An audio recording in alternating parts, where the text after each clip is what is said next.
Para tudo, eu ouvi certo, produção? Mais um episódio de Crianças Petistas no ar, e essa semana com um toque especial de afeto e nostalgia. Afinal, quinta-feira é Dia das Crianças. É dia de brincar e brincar e brincar. E já que o clima é de infância, a gente lembra os primeiros passos do maior partido de esquerda do Brasil, o PT, lógico, com uma das suas figuras mais queridas, o ex-deputado federal José Genuíno. Ele foi eleito 5 vezes seguidas, uma delas para ser deputado federal constituinte. Porque eu sou chique, bem. E também foi presidente do Partido dos Trabalhadores e das Trabalhadoras. Muita história para contar. E o melhor, ele é o pai da criança petista de hoje, a Miruna Genuíno. Educadora e escritora, ela sabe mandar a letra. Não abaixar a cabeça jamais. E é com esse espírito que ela chegando no nosso segundo bloco, com direito a ping-pong e um papo exclusivo. Essa criança petista está o poder. E você, vem com a gente e simbora, gente. Crianças petistas. E aí, seus petistinhas? Crianças petistas no ar, em definitivo, para todo mundo que está ouvindo, assistindo, muito obrigada pela companhia. Se tu tá estranhando esse meu voo solo, minha estreia sozinha aqui no podcast que eu tô fazendo hoje, não se desespere. Eu e a Camille não estamos de mal, continuamos amiguíssimas. Não teve Belém, nunca mais eu tô de bem. A Cami está ótima, só que ela teve um imprevisto e não vai poder gravar com a gente. E, inclusive, ela deve estar arrasada, porque assim, nosso programa hoje está com muito potencial. Estou muito empolgada e eu tenho certeza que ela vai ficar muito triste de não estar aqui comigo.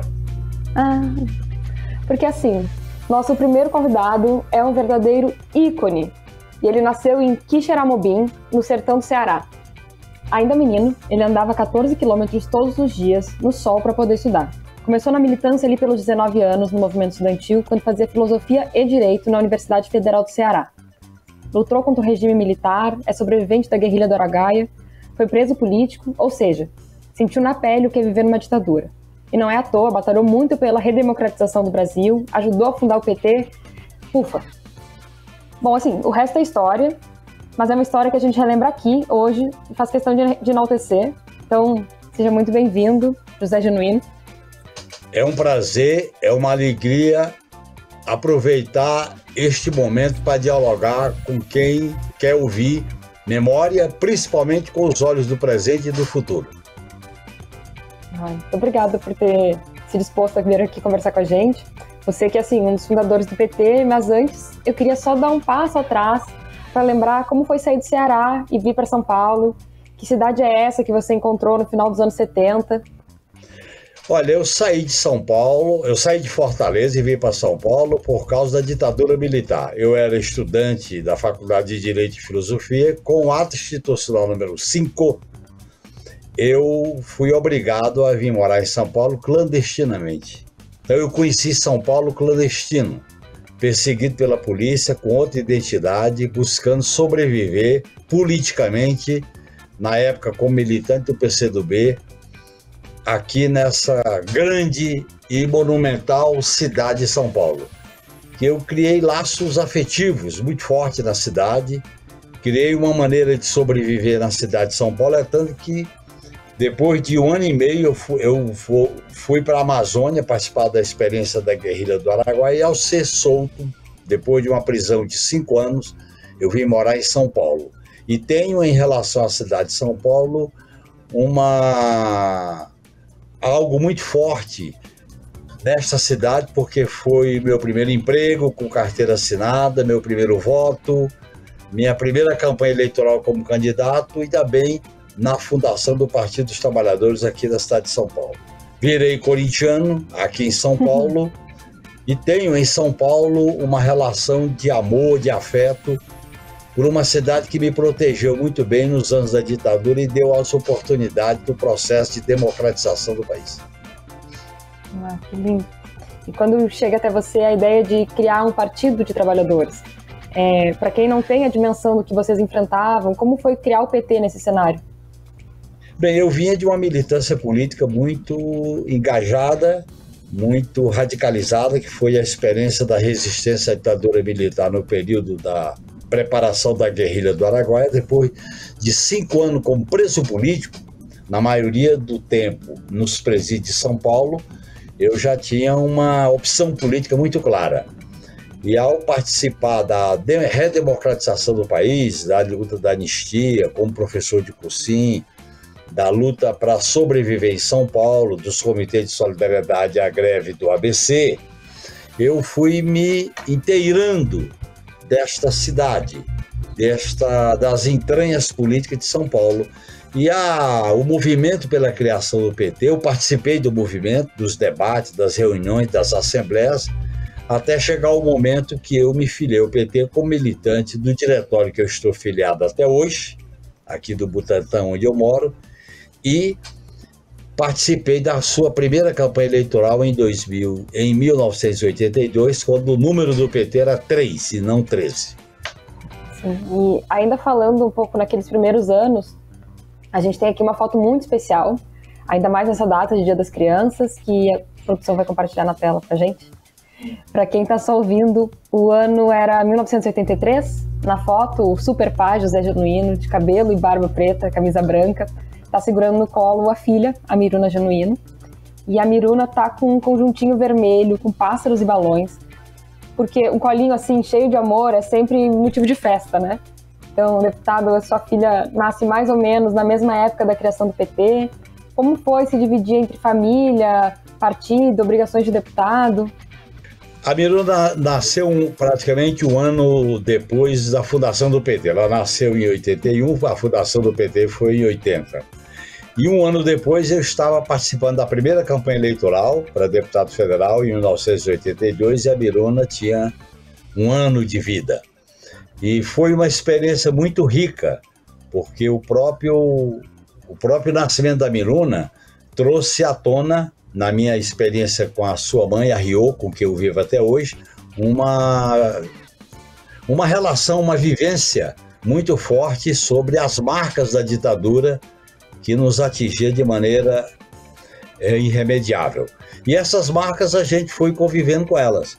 Inclusive, na época que eu fui candidato pela primeira vez, eu fiz uma campanha nas condições políticas muito difíceis. Eu não tinha telefone, eu não tinha carro, e era uma campanha no corpo a corpo, com muita dificuldade financeira, mas uma campanha de militância, uma campanha bonita. Inclusive, até hoje, eu tenho aqui comigo, eu vou mostrar o cartaz da minha primeira campanha para deputado federal. Isso aqui é um quadro. Uma relíquia. O número do PT era 3, que os patrões pagam pela crise. Isso aqui é uma lembrança da minha primeira campanha para deputado federal em 82. Fui eleito nessa eleição, fui o último da lista do PT aqui de São Paulo, o 6º. O PT elegeu 6 deputados federais para São Paulo, eu fui o 6º, e vivemos uma experiência muito rica. Eu tinha uma relação com a política de muita dedicação, de muito empenho, me vinculava demais, porque eu ficava morando em São Paulo, mas trabalhando em Brasília. Então eu ficava sempre intercalando. Normalmente meus fins de semana era dedicado à construção do PT, à visita a todo o estado de São Paulo. E também aos eventos dos movimentos sociais. Era uma época que a CUT estava nascendo, o Movimento Sem Terra estava nascendo, a UNE tinha sido reconstruída. Então eu vivia com a minha companheira Ryoko e a Miruna, com a primeira filha, numa situação de dificuldade, mas o pessoal entendia que eu estava me dedicando inteiramente à luta política, à viabilização de um partido que representava a classe trabalhadora, representava os movimentos sociais, e foi uma experiência muito rica. Sempre eu tive a compreensão, o carinho e o abraço da minha companheira e da minha primeira filha, que foi a Miruna. Depois ela foi crescendo com o meu crescimento também como deputado federal e com o crescimento do PT. E aí, a partir da campanha de 86, aí já foi a campanha para a Assembleia Nacional Constituinte, é exatamente quando retrata nesta foto. Aí a gente já participava, levava para os eventos, para o dia da eleição. O dia de eleição era um dia muito festivo, muito colorido, de muita movimentação, nas camisetas do PT, os broches, as bandeiras, não haviam as restrições que existem hoje em relação à campanha eleitoral. E eu vivia intensamente esse momento da campanha com ela. Depois a minha agenda era uma agenda que eu ficava praticamente afastado da minha convivência mais permanente, mas quando eu vinha de Brasília eu sempre procurava trazer uma lembrança. Quando eu viajava para o interior em campanha eu fazia a mesma coisa, e eu procurava misturar, me ligar a militância política com a minha relação familiar, que não era uma relação permanente, porque eu ficava uma semana em Brasília e quando chegava no final de semana eu ia cumprir agenda no estado de São Paulo ou no Brasil, quando tinha propostas, articulações do Partido dos Trabalhadores. É muito bom comparar as coisas que o senhor fala e as coisas que a Miruna falou, porque as lembranças de infância dela, ela conta disso também, que você passava muito tempo em Brasília, mas que quando estava nos finais de semana em São Paulo fazia muita questão de ser um pai presente. E é lindo, assim, ver os dois pontos dessa história, né? E a gente vê que a família tem um papel muito importante na sua história. Então a gente queria pedir, assim, pensando, né, o que a Miruna, a sua família representam na sua vida, na sua história, qual a importância de ter essa base tão sólida para conseguir enfrentar todas as lutas que você enfrentou até aqui? Olha, em primeiro lugar, eu tenho uma relação com a Miruna, eu até brinco às vezes que é uma relação telepática, porque a gente se comunica muito facilmente. E essa comunicação, ela foi enraizando uma relação num período em que, quando eu ficava pouco tempo em casa, eu ficava intensamente esse pouco tempo. E ao ficar intensamente esse pouco tempo, era comungar, participar, comunicar das minhas atividades políticas e na medida do possível, com a participação da Miruna. E quando a gente teve um momento mais amadurecido da militância política e da sua experiência de vida, no cursinho, depois no vestibular para a pedagogia da USP, depois quando ela vai se preparar para morar fora do Brasil, em Sevilha, eu sempre tive uma relação de muito amor, de muito afeto, mas deixando ela inteiramente livre para fazer as escolhas que ela considerava as melhores. Foi nessa relação nasceu um sentimento muito forte de amor, de camaradagem, de companheirismo, que se materializou na força que eu recebi quando eu fui pela segunda vez na minha militância política atacado, coagido pelo processo do Mensalão. E ela retrata muito bem isso no livro Felicidade Fechada, que eram as comunicações, as cartas, as visitas que ela me fazia quando eu estava preso na Papuda. Aquele momento foi dramático. E eu quero dizer que a família, o apoio, a minha relação com a família ajudou muito. Eu tinha até uma relação, vamos dizer assim, de mais autonomia com a família no período anterior. No período do Mensalão, essa relação se intensificou, se aprofundou, para que a gente pudesse, em comum, conjuntamente, enfrentar aquele massacre que eu passei a partir da crise de 2005 até a prisão e o cumprimento da pena em 2013 até o processo de renascimento com o fim da prisão na Papuda, em Brasília. A gente vai falar bastante sobre o livro da Miruna no segundo bloco. Eu tenho muito vívida lembrança do senhor saindo de casa com aquele bordado que fizeram, aquela manta, que é a capa do livro da Miruna, inclusive. Eu tenho muito vívido isso porque eu lembro que minha mãe chorou muito quando viu essa imagem. E, enfim, eu fico até emocionada porque, enfim, meus pais acompanharam muito a sua história e para mim é muito, muito bonito estar podendo agora, agradeço a oportunidade do PT e do Crianças Petistas de poder estar falando com você. Desculpa, deixa eu voltar. Não, isso é bom, menina. Quando a gente fala de memória com emoção, a memória é vida, a memória é revolução, a memória é transformação. Fiquei muito feliz, te agradeço muito mesmo. Eu acho que a gente tem, enquanto país, uma dívida imensa contigo, com a tua família, por tudo que vocês passaram.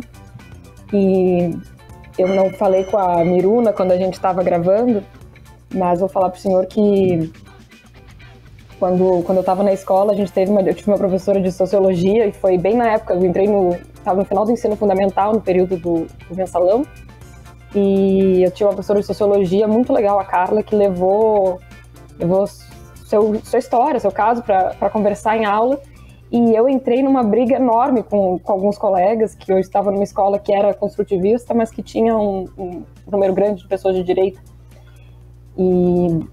Enfim, depois dessa discussão, essa professora virou uma grande amiga minha da minha família, chegou a passar o Natal com a família dela na casa dos meus pais, depois que eu terminei a escola.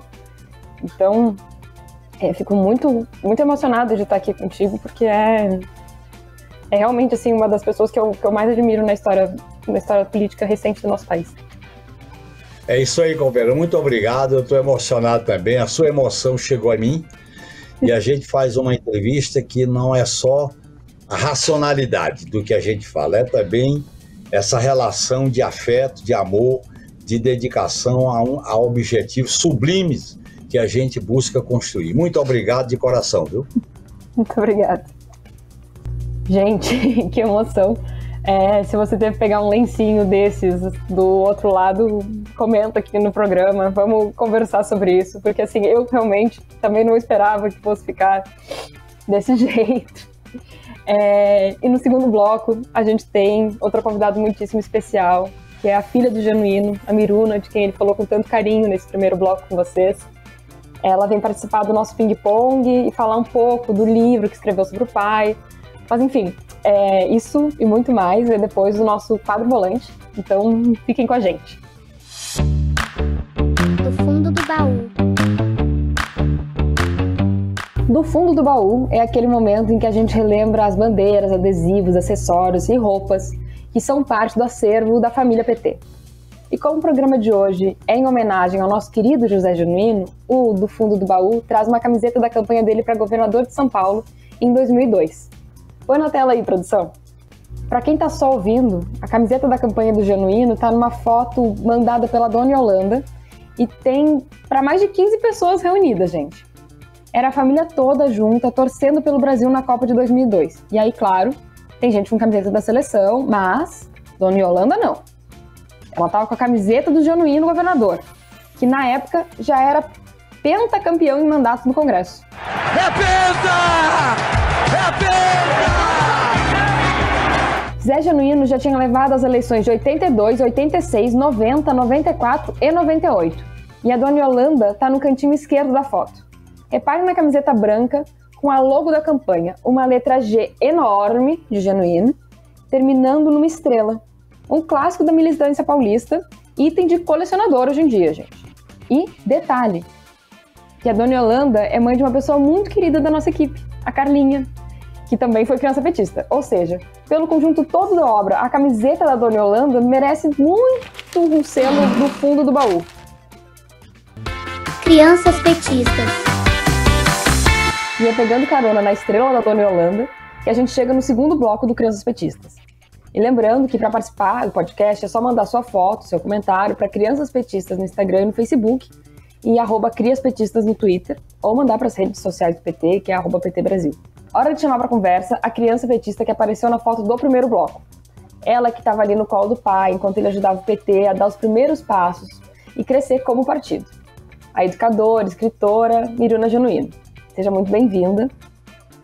Obrigada. Conta pra gente qual é a sua lembrança mais antiga relacionada à política. Primeiro dizer que aos 42 anos fico lisonjeada de participar de um programa que fala de crianças petistas, né? Eu trabalho com crianças, enfim, muito bacana. Eu não sei dizer exatamente a primeira lembrança, porque praticamente, na verdade, eu não lembro quando a política não esteve na minha vida, né? Então, ela sempre foi parte, assim, muito forte, mas acho que a lembrança mais concreta foi da campanha do Lula de 89, que eu tenho algumas lembranças, tanto do processo da campanha, quanto da tristeza que foi com a derrota.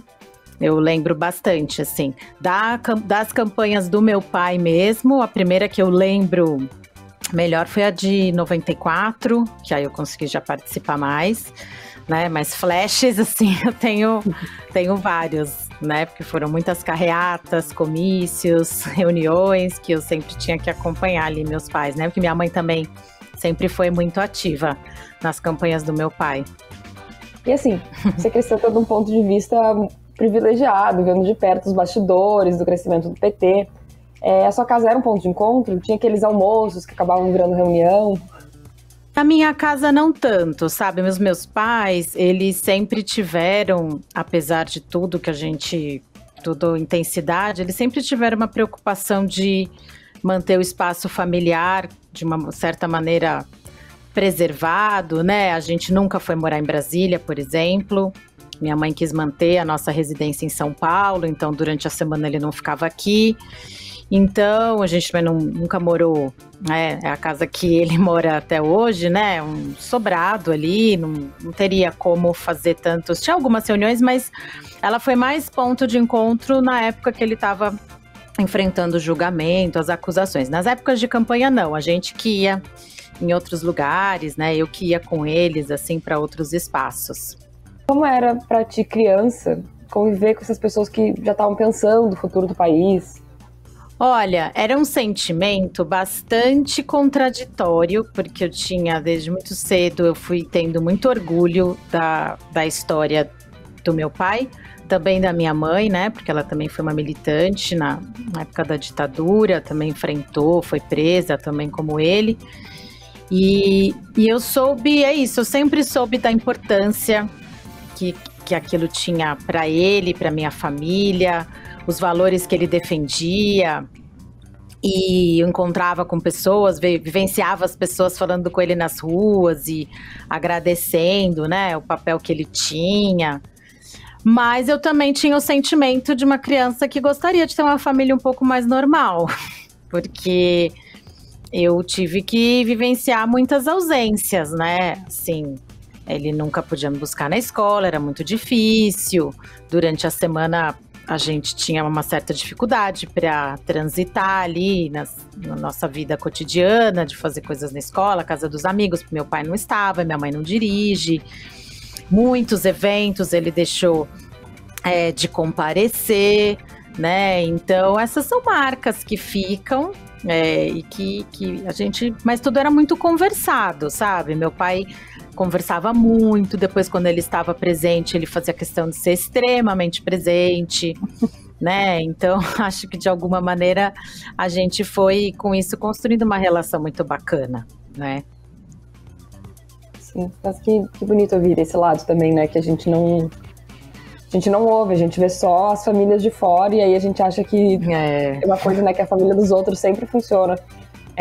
Dadas as proporções, meu pai era funcionário público do governo federal durante o período da vida e ele viajava e trabalhava em Brasília e voltava para Porto Alegre nos finais de semana. E era uma coisa muito minha, assim, também.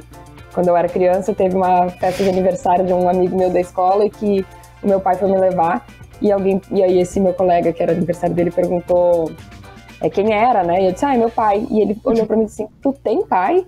Porque eles só viam minha mãe. E aquilo eu fiquei assim, horrorizada, tipo, claro que eu tenho pai.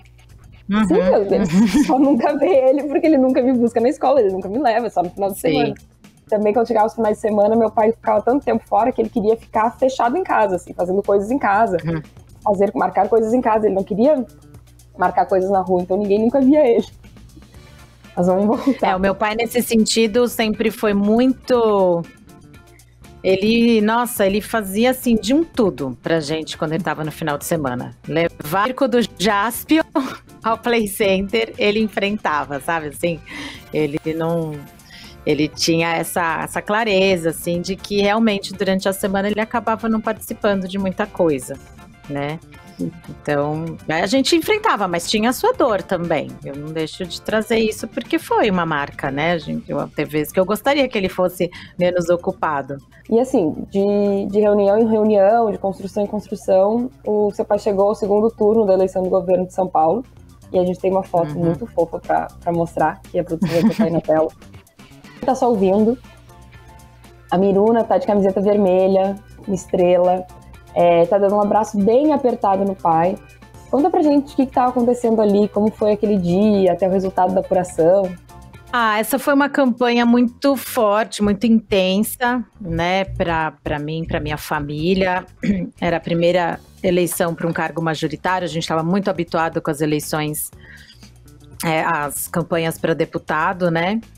Meu pai começou essa campanha, ele tinha 4%, 5%, né, era uma porcentagem muito baixa, tudo estava indicando que ia ser mesmo o Alckmin e o Maluf, que iam para o segundo turno. E aí eu lembro que na véspera do primeiro turno, mostraram uma pesquisa que ele estava crescendo, assim. Mas foi uma pesquisa que ainda não indicava que ele iria para o segundo turno. E aí, quando ele foi muito legal, foi espetacular, né? Primeiro a gente viu isso, quando aquelas pesquisas não estavam revelando o que a gente estava sentindo. Meu pai batalhou demais por essa campanha. E essa foto foi o momento que a gente se reencontrou, porque já desde muito pequeno, nos dias de campanha, nos dias de votação, a gente ia pra rua. Era numa época que podia, né, ainda fazer muitas manifestações na rua, eram outros momentos. Que eu lembro com muito carinho, então a gente passava o dia na rua, panfletando, conversando, encontrando com as pessoas, meu pai fazendo a agenda dele, e aí essa hora foi a hora que a gente realmente se reencontrou lá no comitê, comemorando que ele tinha conseguido ir para o segundo turno, ao lado da minha mãe, né, na foto. Então foi um momento de muita emoção, porque a gente sabia que era uma campanha que possivelmente ele iria perder, né, então a gente sabia que a gente não imaginava que a partir dessa campanha coisas tão difíceis iriam passar, né? Mas a gente sabia que a vida ia mudar, que ele não ia ser mais deputado, isso era certeza, né? Então essa conquista foi um momento muito marcante pra gente, que mostrou ali a força que meu pai tinha, né? O Maluf, realmente depois disso ele acabou, né, saindo mesmo do cenário e tal. E derrotar o Maluf foi algo muito, muito marcante naquele momento. E agora, falando também, vocês viveram como família um momento muito, muito difícil, que até serviu de base para o seu livro Felicidade Fechado. E aí a gente queria te pedir para contar, para quem está nos ouvindo, que não conhece a história do livro. Então, a gente viveu, né, a partir enfim, meu pai perdeu as eleições e o Lula solicitou que ele fosse o presidente do PT, porque a gente chegou a imaginar que ele poderia ser ministro, né, do governo. E aí aconteceu todas as acusações, né, e, enfim, meu pai saiu da presidência, foi condenado, e aí foram anos de muitas, muitas angústias, né, foram fases, tanto a fase do julgamento foi muito difícil e da condenação. E depois, quando ele foi preso, muito pior, né? A gente viu muitos anos nessa espera. Ao mesmo tempo, meu pai saindo da vida política, que é a essência dele, né? Uma coisa que a gente sabia que não ia conseguir abandonar e teve que abandonar. E aí, quando ele precisou, né, ele foi para Papuda, ficou preso em Brasília, a gente não morava em Brasília, né, como eu disse, a gente nunca morou, isso dificultou muito as coisas. Eu trabalhando em São Paulo, 2 filhos pequenos, né, na época tinham 6 e 4 para 5 anos, as visitas só eram quarta-feira, então como que eu morando em São Paulo, trabalhando em São Paulo, né, e minha mãe teve que praticamente se mudar para Brasília, meu irmão tinha uma maior flexibilidade no trabalho, né, eu professora, então acabou que eu fiquei um mês sem ter contato nenhum com meu pai, foi muito, muito sofrido, eu tenho uma relação muito, muito forte com ele, muito, por vários aspectos, assim, eu fiquei muito angustiada e eu comecei a escrever cartas para ele. Então eu escrevi uma carta para cada dia que ele esteve ali na Papuda e mandava para os advogados. Ele não recebia todos os dias, né? Ele recebia blocos. E aí, enfim, como ia para os advogados, para pessoas conhecidas, e eu falava que tudo bem, que algumas pessoas foram lendo, a minha mãe também, sempre lia. E aí ela é que foi trazendo, ela sabe que eu tenho uma relação muito forte com a escrita, essa minha possibilidade de registrar o que a gente tinha vivido, como tinha sido esse ponto de vista, sem essa análise política e tal, que isso daí cabe ao meu pai, ele vai publicar, né, um livro dele em breve para contar essa parte. E aí a gente organizou esse material, né, consegui a parceria com uma... Foi difícil, porque eu organizei o material, mas nenhuma editora queria publicar. Até que a gente conheceu o pessoal da editora Cosmos, né, que a gente tem uma gratidão enorme, que daí decidiu que fazer essa parceria com a gente, publicar essa história, né. Mostrar que é isso, por trás das manchetes tem muitas outras coisas que acontecem, que marcam as pessoas, né, e que a gente pode conhecer e pensar sobre elas também, né, e daí que surgiu o livro. Sim, e se tem essa imagem também, né, de que uma vez que a figura pública, que é uma figura pública, a vida dela é pública e a família dela é pública e enfim, a gente quis trazer essa pergunta também, porque, enfim, é uma dívida histórica, né, então, pra gente não esquecer dessas coisas. E eu queria comentar também que é um livro muito emocionante, queria, né, deixar aqui pra quem não leu, que precisa ler, que tem, enfim, muitas pessoas e vidas envolvidas nesse processo todo. O livro está à venda nos principais sites, tem em formato digital e impresso. E aí eu queria saber também, Miruna, como tem sido a repercussão desde o lançamento? Então, a época do lançamento, em 2017, ela foi muito marcante porque marcou a volta do meu pai à vida pública, de alguma maneira, né? O lançamento de São Paulo, sobretudo, foi muito grande, veio muita gente.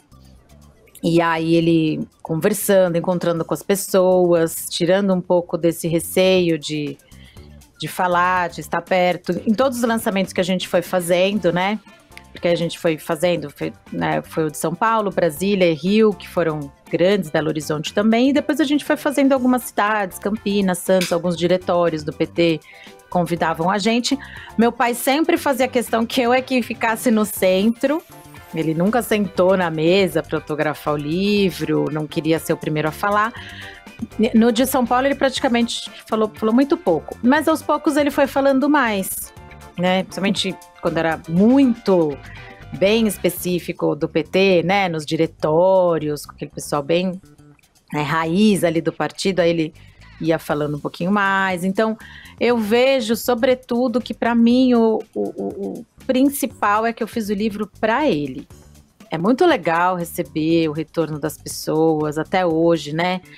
Já não é tão intenso, mas é muito legal alguém que vem, procura, fala que lê o livro. Uma coisa é a pessoa comprar o livro, outra coisa é ela lê o livro, né? Então ela vem, comenta, pergunta como estão seus filhos, né? Porque essa parte dos meus filhos realmente foi muito difícil para eles, né? Então, pergunta e tudo mais, mas sobretudo para mim é o quanto esse livro foi importante para o processo de renascimento do meu pai. Dele perceber quantas pessoas estavam nos apoiando, dele receber esse carinho, dele voltar a falar, dele, né? Então, para mim, essa é a melhor repercussão do livro. Sim, faz todo sentido, né? Porque foi um massacre midiático e de várias esferas. Então é normal a pessoa ficar com medo de entender como é que vai ser o convívio com as pessoas, ainda mais com desconhecidos, né? O lançamento de um livro. Imagina. Então que bom e que bom que partiu desse ambiente familiar também, esse retorno dele. Acho muito bonito. A gente está chegando no final do episódio, mas a gente queria finalizar e descontrair, te convidar para o nosso próximo quadro, que é o Ping Pong, se tu aceitar ficar um pouquinho mais com a gente. Sim, claro. Então, roda a vinheta aí, produção. Ping Pong. Já que a gente está num clima de Dia das Crianças, conta pro Brasil que liderança petista você escolheria para dar o nome a um filho. Liderança? É que eu já fiz isso, né? O nome do meu filho é Luiz. Luiz em homenagem ao Lula, né? Então, eu já fiz isso, né? Então, com certeza. Mas também escolheria Eduardo, em homenagem ao Eduardo Suplicy, que sempre foi incansável e solidário com meu pai. Se tem uma liderança que nunca deixou de apoiar a gente, foi ele. Aproveitando que você é educadora, que história do PT você acha que vale virar um livro infantil para que as crianças pudessem compreender a importância do partido? Eu acho que é a história da fundação mesmo, do PT. De como a gente tem um sonho e que a gente tem que ir atrás desse sonho. Mesmo que ele pareça muito distante, mesmo que ele pareça algo que, sei lá, quem vai entrar com a gente, eu acho que é uma história que vale a pena, né? Que a gente quer que as crianças acreditem que a gente pode sonhar. Porque elas estão, às vezes, muito presas ao que é o concreto, o real. E se a gente pensar isso, a gente não faz nada, né? Dá pra gente o nome de 3 lideranças petistas que você juntaria num grupo de WhatsApp. E qual seria o nome do grupo? Nossa, é que eu não tô tão assim, né?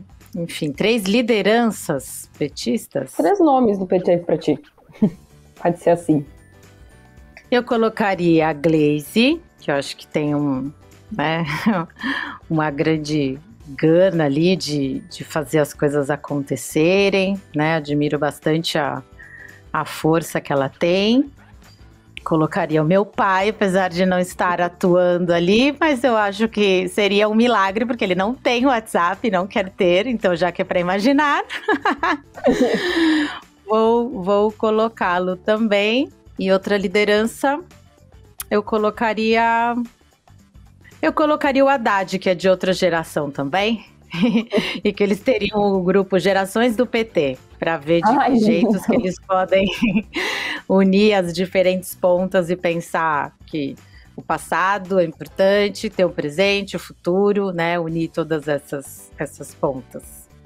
Que lindo. Até porque é um pouco da nossa ideia aqui na pagininha também, no podcast, que é poder juntar esses públicos diferentes, mas que acreditam no partido, na ideia do partido. Por último, mas não menos importante, o que você falaria para a criança petista que você foi? Apesar de todo o sofrimento, vai valer a pena, porque a gente vai mudar a vida das pessoas, né? Porque eu tento me falar isso, e foi o que eu falei muito para os meus filhos. Eu queria que meus filhos, infelizmente, não conheceram a fase, né, de reconhecimento do meu pai, e eu tinha essa preocupação, sabe? Como é que eles vão construir a ideia de que vale a pena? Porque era difícil explicar por que ele está passando por tudo isso se ele só quer o melhor. E acho que hoje em dia eles estão podendo viver isso um pouco, né? Assim, meu pai está saindo mais e vai participando de lives e as pessoas retomando a história dele. E eu acho que isso é muito importante, né? Porque eles viveram como criança essa questão e a gente trazendo... ele está sofrendo tudo isso porque ele realmente está querendo romper com estruturas tão arraigadas. Então eu diria lá atrás, vai ser sofrido, mas vai mudar a vida de muita gente, né? Para melhor. Então, pensando, né, em todos os mandatos do Lula, da Dilma, a gente ter conseguido derrotar o Bolsonaro, né? Meu pai batalhou demais por essa eleição, foi pra rua mesmo, corpo a corpo. Então, vale a pena, mesmo com as dificuldades. Eu acho lindo que várias vezes nos nossos entrevistados essa sensação de a gente vai passar por muita coisa, mas vai valer a pena, aparecem. Eu não sei se foi a Bia Caminha, que é vereadora em Belém, Pará, que a gente entrevistou aqui também, e ela disse a mesma coisa, e ela tem uma formação muito diferente da política, né, da tua. Ela era uma menina que foi se envolvendo com política e se tornou vereadora agora. Mas ela também deu essa resposta de que a gente vai passar por muita coisa, mas vai valer a pena. Porque eu acho que também é a história pessoal de cada um, mas é um pouco a história do Brasil. Que a gente passou, nesses últimos anos, a gente passou por muita coisa, mas vai valer a pena. Sem dúvida, sim. Para encerrar, então, Miruna Genuino, educadora, escritora, obrigada demais por participar do nosso programa. Eu que agradeço, muito bacana. Muito obrigada mesmo por ter vindo e por ter respondido pra gente. Fiquei até emocionada. E a Camille vai ficar muito triste de ter perdido essa entrevista. Se tu quiser deixar um recado final para encerrar a tua participação, fica bem à vontade. Bom, eu queria só relembrar que recentemente a gente teve a manifestação, né, do ministro do STF reconhecendo que a situação vivida, a condenação vivida pelo meu pai, José Genuino, foi uma grande injustiça. Eu acho que ele ainda não recebeu a reparação que ele merece em vários âmbitos, né? E então eu queria deixar isso registrado e o quanto ele ainda tem a contribuir. Ele está atuando, falando, a política é parte da vida dele E ele tá aí, né? Não na política institucional, ele não quer cargos, né? Mas ele está aí, eu tenho muito orgulho disso. Muito orgulho da história dele, muito orgulho de que, com tudo que ele viveu, ele não tenha desistido, né? E esteja firme e forte ali na luta política, que é assim que a gente vai para frente, ainda bem. Precisamos de um bom futuro aí, preciso que os meus filhos realmente acreditem que as coisas podem melhorar, né? Então acho que eu diria isso, para encerrar. E agora, a gente vai para o nosso Escrito nas Estrelas, para ler comentários que vocês mandam pra gente nas redes. Então, solta a vinheta. Escrito nas Estrelas. Sério, gente, muito obrigada por mandar tanta mensagem bacana. O episódio com a presidenta Gleisi Hoffmann foi uma chuva de comentários legais, mas como o tempo é curto, a gente separou 3. O primeiro é do DJ Gamer Game, que diz: foi para isso que eu digitei 13 naquela urna, para ver o Brasil sorrir de novo. Mais educação, mais saúde, mais empregos, mais vida. E aí ele botou um hashtag Lula presidente.